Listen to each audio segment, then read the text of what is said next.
பெரும்பாலும் அறிவாளிகள் சுயநலவாதிகளாகத்தான் இருப்பார்கள். அந்த சுயநலம் என்ன செய்யும் என்றால், முதல் தன்னைத்தான் பாதுகாக்க வகை செய்யும், பிறகு தன்னை சார்ந்தவர்களை பாதுகாக்க வகை செய்யும். அப்படி வருகிற பொழுது தகுதி இன்மையையும் அவர்கள் தகுதியாக்கிக் கொள்வார்கள். அதனால்தான் பிராமணன் என்று தூக்கி வைக்கப்பட்ட ஒருவன், அறிவினாலே உயர்ந்தவன் என்று ஒதுக்கி வைக்கப்பட்ட ஒருவன் தன் சந்ததியையும் அதை அந்த தகுதி உடையதாக ஆக்கி வைத்ததுதான் சாதி என்ற அமைப்பு கெடுத்த அமைப்பு. பரிமேலழகர் ஒரு பிராமணர், அவர் அந்த கருத்தை ஏற்கவில்லை. பரிமேலழகர் அந்த கருத்தை ஏற்கவில்லை. பிராமணனுக்கு பிறந்தவன் பிராமணன் என்பதை பரிமேலழகர் ஏற்கவில்லை. எவன் அறிவுத்துறையிலே சார்ந்து உண்மையை உணர்ந்து ஒழுக்கமாக இருந்து உயர் பொருளை அன்றாடம் தேடிக்கொண்டிருக்கிறானோ அவன் எல்லாரும் பிராமணன் என்கிறார் பரிமேலழகர். அதை பின்னொரு இடத்திலே சொல்லுகிறேன். அது ரொம்ப முக்கியமான விஷயம். ஆகவே சமுதாயத்தை 4 கூறு போடு என்று கேட்டால் ஒரு ஒன்றுமில்லை. பாருங்கள், அறிஞர் குரூப் ஒரு குரூப், 2வது குரூப் நிர்வாகிகள், 3வது குரூப் விநியோகஸ்தன், 4வது குரூப் உற்பத்தியாளர். இதுதான் சமுதாயத்தினுடைய 4 கூறுகள். நான் இப்போ உங்களை கேட்கிறேன், இது ஒரு சவால் என்று வைத்துக் கொள்ளுங்கள். 5வது ஒரு குரூப் முடிஞ்சா சொல்லி பாருங்க. சமுதாயத்தை இந்த 4 குரூப்பா தான் பிரிக்கலாம். நீங்கள் வேற எந்த குரூப்பை சொன்னாலும் இந்த 4 வகைக்குள்ளே ஒன்றாக அது அடங்கும். ஒன்று அவன் உற்பத்தி லிஸ்ட்ல சேருவான், அல்லது விநியோகஸ்தர்ல சேருவான், அல்லது நிர்வாகியில சேருவான். இப்ப உத்தியோகங்கள் பலதா வந்துட்டபடியா எங்களுக்கு இப்ப எது எந்த குரூப் தெரிய இல்லை. ஒருவன் அறிஞர் குரூப்ல சேருவான். இன்றைக்கு பிராமணன் யார் என்று கேட்டால் பேராசிரியர்கள் தான் பிராமணர்கள், கல்விக்கு பொறுப்பானவர்கள். சீரியஸா சொல்றேன்.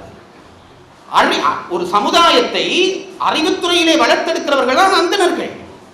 அந்த ஒழுக்க அமைப்பு தான் இந்த 4 பகுதி. சமுதாயத்தை 4 கூறாக பிரிக்க வேண்டும் என்றால் உற்பத்தியாளன், விநியோகஸ்தன், நிர்வாகி, கல்வியாளன். நல்லா தெரிஞ்சு கொள்ளுங்கள் படிமுறை. இதிலே ஏன் அரசனுக்கும் பிராமணனுக்கும் முக்கியத்துவம் வந்தது என்றால், அவன் எல்லாருக்கும் தேவைப்பட்டவனுக்கு முக்கியத்துவம் வருவது இன்றைக்கும் இயல்புதான்.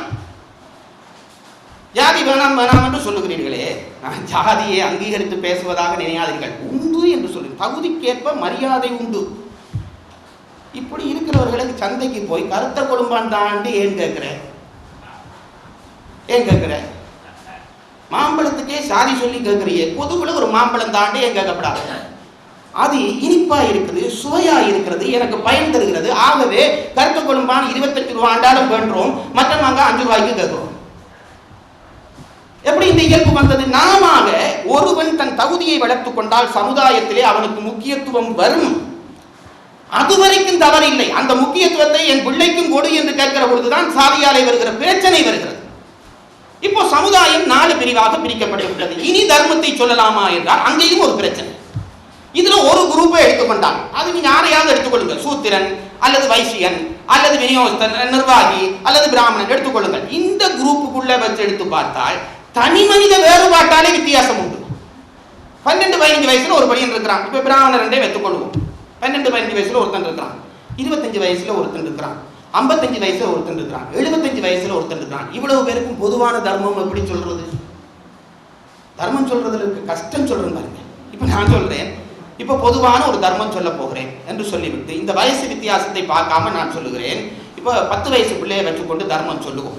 என்றாவது சின்ன பிள்ளைகளுக்கு சொன்னா எல்லாருக்கும் சரி. 10 வயசு பிள்ளைக்கு நான் சொல்லுகிறேன், பெண்களை பார்த்து ஆசைப்படாதே. இந்த தர்மம் எவ்வளவு நேரத்துக்கு நிற்கும்? 10 வயசுக்காரனுக்குரிய தர்மத்தை நான் பொது தர்மமா சொன்னா அடிக்க வருவார்கள். நான் சொல்ற 25 வயசுக்காரன் என்னது பெண்ணை பார்த்து ஆசைப்படக்கூடாதான்னுவான். 25 வயசுக்காரனுக்கு நான் அந்த தர்மத்தை சொல்ல முடியாது. 8 வயசு பையனுக்கு சொல்றேன் இந்த பெட்டையை பார்க்காதே என்றேன். சரி, 25 வயசு பையனுக்கு மனைவியை பார்க்காதே என்று நான் சொல்ல முடியுமா? இங்க பாருங்க, வயசு வித்தியாசம் தர்மத்திலே குழப்பம் உண்டாக்குறது. இப்ப நான் முதல் சொன்னது சமுதாய வித்தியாசம். இதிலேயே படித்தவனுக்கு இருக்கிற தர்மம் கீழே இருக்கிற உற்பத்தியாளனுக்கு இல்லை.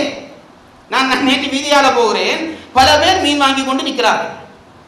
ஒருவரும் அதை வித்தியாசமா பார்க்கல. கொஞ்ச தூரம் அந்த பக்கமா போனா ஒரு ஐயர் நின்று மீன் வாங்கினேன். இப்ப இறங்கினோட கன பேர் என்ன கேட்க போறோம், யார் அந்த ஐயர்?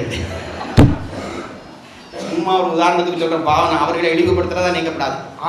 இப்ப அப்படி ஒருத்தர் மீன் வாங்கினா உடனே அத்தனை பேர் நின்று தலையில கை வச்சு சிரிச்சு இவன் மீன் வாங்குறான்னு சொல்கிறார்களே, என்ன வித்தியாசம்? மீன் வாங்கின 2 பேரும் மனுஷர் தான். இவனும் மனுஷன் தான், இவனும் மனுஷன் தான். இவனும் மீன் தான் வாங்கினான், இவனும் மீன் தான் வாங்கினான். இதை ஒன்றை சந்தோஷமா பார்க்கிறீர்கள், ஒன்றை குற்றமா பார்க்கிறீர்கள். சமுதாய தொழில் வேறுபாட்டாலே இதை இவன் செய்யலாம், இதை இவன் செய்யக்கூடாது என்று சட்டம் இருக்கிறது. ஒரு சாதாரண கூலியால் குடிச்சுட்டு நிற்கிறான், வீதியில குடிச்சுட்டு நிற்கிறான், சமுதாயம் ஒன்றும் சொல்ல இல்லை. ஒரு பேராசிரியர் குடிச்சுட்டு நிற்கிறார், அல்லது ஒரு பெரிய கல்வியாளன், ஒரு பேங்க் மேனேஜர் குடிச்சுட்டு நிற்கிறார். இங்க பாருங்க, மனுஷன் குடிச்சு நிற்கிறான், அந்தரப்படுகிறோமே. குடித்தல் ரெண்டு பேருக்கும் பொதுவானது தானே, ஏன் இந்த வித்தியாசம் வந்தது? சமூக தொழில் நிர்ணயத்திலே மாறுபாடு வருகிற பொழுது தர்மத்தை பொதுவாக சொல்ல முடியவில்லை. பாடுபட்டு நான் சொன்ன பிட்டில் இறங்குறவன் குடிச்சுத்தான் வாழ வேணும், அது அவனுக்கு சட்டம். அந்த சட்டத்தை கொண்டு போய் நாம் பிராமணனுக்கு சொல்ல முடியாது. பிராமணன் குளிக்காம இருக்கப்படாத 3 நேரம் குளிக்க வேணும், அதை கொண்டு போய் காணுக்குள்ள இறங்குறவனுக்கு நான் சொல்ல முடியாது. பிரிவு இல்லாமல் சட்டம் சொல்ல முடியாது. சட்டம் இல்லாமல் சமுதாயம் நிலைக்காது. இது நான் சொன்னது இந்த சமுதாய பிரிவிலே வந்த சட்ட வேறுபாடு. தனி மனித வாழ்க்கையிலே வந்துட்டு பாருங்க, பிரம்மச்சாரி ஒரு படிக்கிற மாணவனுக்கு நான் சொல்ற சட்டத்தை ஒரு கல்யாணம் கட்டினவனுக்கு சொல்ல முடியவில்லை. கல்யாணம் கட்டினவனுக்கு சொல்ற சட்டத்தை வாழ்க்கையில ஓயிரவனுக்கு சொல்ல முடியவில்லை. ஆகவே தனி மனித வாழ்க்கையிலே எத்தனை வித்தியாசம் இருக்கு என்று பார்த்தார்கள். அதுலேயும் 4 பிரிவு இருந்தது. என்ன பிரிவு? முதல் பிரிவு, எந்த சாதியா சேர்ந்தவனாக இருந்தாலும், எந்த வர்ணத்தை சேர்ந்தவன், ஆரம்ப காலம் கற்கும் பருவம். எப்படி உற்பத்தியாளன், விநியோகஸ்தன், நிர்வாகி, கல்வியாளன் என்று சமுதாயத்தை பிரித்தேனோ, தனி மனித வாழ்க்கையை பிரிக்கிறேன். எந்த ஜாதியிலே எந்த தொழிலே பிறந்தவனுக்கும் ஆரம்ப காலம் கற்குங்காலம். பிராமணன் வேதம் படிக்கிறான், மேசன் மரஞ்சீவ படிக்கிறான், கொல்லன் கல்லு குத்த படிக்கிறான், மரம் ஏறுறவன் கல்லுறக்கிறவன் கல்லறுங்க படிக்கிறான். எல்லாம் படிப்பு தான். நாங்க படிப்புக்கு முக்கியத்துவம் கொடுத்து கொண்டோமே தவிர படிப்பு தான். ஒரு பிராமணனுக்கு மரம் ஏறக்கூடிய ஏறுவாங்க பார்க்கலாம். அதனால அவையார் சொன்னார், ஒவ்வொருவருக்கும் ஒவ்வொன்று எளிது. வான்குருவியின் கூடு வல்லரக்கு தொல்கரையான் தேர்ச்சிலம்பி யாவர்க்கும் செய்தறிதான் யாம் பெரிதும் வல்லோமே என்று வலிமை போல பேச வேண்டாம் தான். எல்லோருக்கும் ஒவ்வொன்று எளிது. ஒவ்வொரு தொழிலும் ஒவ்வொருவருக்கு சுலபமான தொழில். இப்ப நான் கேட்கிறேன், அப்ப தனி மனித வாழ்க்கையை பிரி என்று சொன்ன உடனே ஆரம்ப காலம், எந்த ஜாதி எந்த தொழில் செய்தாலும் கற்கும் பருவம் ஆரம்ப காலம். ஒரு தனி மனித வாழ்க்கையினுடைய கூறு. சமுதாயத்தை 4ஆக பிரித்து விட்டேன், இப்ப தனி மனிதனை பிரிக்கிறேன். கற்கும் காலம். கற்று முடிந்து அவன் அதிலே ஒரு உறுதி பெற்ற பிறகு வாழும் காலம். வாழ்ந்து நிறைவு பெற்ற பொழுது அதில் இருந்து ஓயும் காலம். இந்த கற்குங்காலத்தை தான் பிரம்மச்சாரியம் என்றார்கள். கற்குங்காலம் தான் பிரம்மச்சாரியம். அதுக்கு சட்டம் வேறே.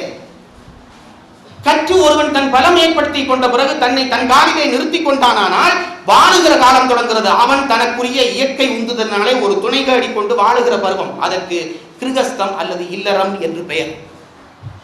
இல்லறத்தானுக்குரிய தர்மம் பிரம்மச்சாரிக்கு வராது, பிரம்மச்சாரிக்குரிய தர்மம் இல்லறத்தானுக்கு வராது. இப்போ இல்லறத்தான் வாழ தொடங்கி விட்டான். ஒரு மனைவியை பெற்றுக்கொண்டு சமுதாயத்திலே தான் ஒரு அங்கத்தினனாக தன்னை இணைத்துக் கொண்டு, பிரம்மச்சாரிக்கு அந்த அங்கத்துவம் இல்லை.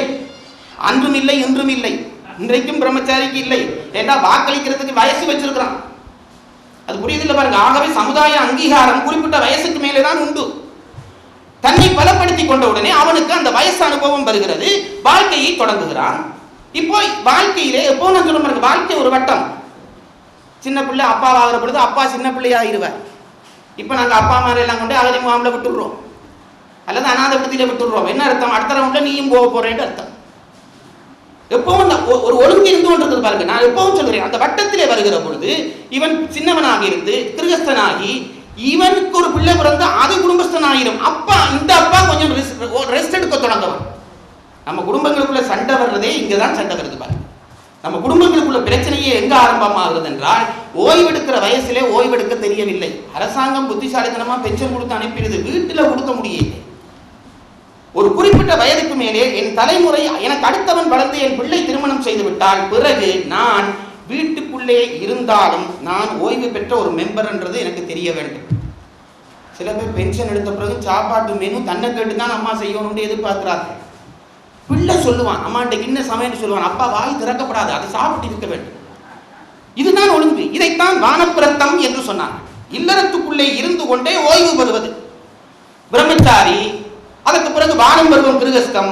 வாழ்ந்து கொண்டே மெல்ல மெல்ல ஓய்வு பெறுவது. நான் தான் எல்லாத்துக்கும் முடிவெடுக்கிறேன் இருக்கக்கூடாது, இனி பிள்ளைகள் முடிவெடுக்கட்டும் என்று ஓய்வு பெறுவது, அது வானப்பிரஸ்தம். வானப்பிரஸ்தனுக்குரிய தர்மம் வேற. இப்படியே வாழ்ந்து அனுபவம் பெறுகிற பொழுது ஆன்ம பக்குவத்தினாலே ஒன்றும் வேண்டாம் என்று ஒரு நிலை வரும், அது சந்நியாசம். இப்ப பாருங்க, ஒரு தனி மனித வாழ்க்கையிலே இந்த 4 கூறு, சமுதாய வாழ்க்கையிலே 4 கூறு. இந்த 4 கூறு, இந்த 2 கிராஃபையும் வைத்துக் கொண்டுதான் ஒரு சமுதாயத்துக்கு தர்மம் சொல்ல வேண்டும் என்று தீர்மானித்தார்கள். அதுதான் வர்ண ஆசிரம தர்மம்.